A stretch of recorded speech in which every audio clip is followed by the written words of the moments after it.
One of my favorite parts of the picture is Issa's skirt, the little girl on the left. It's brightly lit on one side and shadowy on the other, and Sargent uses these great broad brush strokes of white to create that skirt. You can almost see his hand at work because the gestures are so evident in the pull of one coat of paint over another. And I find it, in painterly terms, one of the most interesting parts of the composition.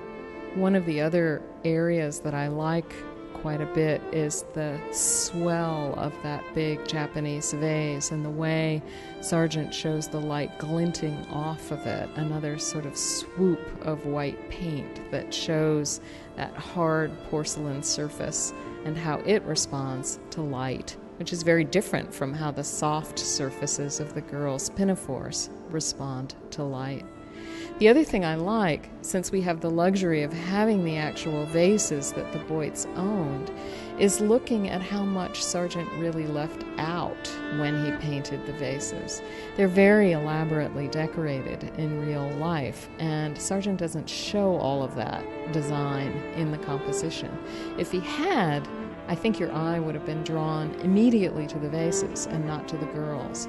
So you can see his mind at work, putting in enough to describe the object accurately, but leaving a lot out so that his artistic vision, his vision of the whole painting, wouldn't be disturbed.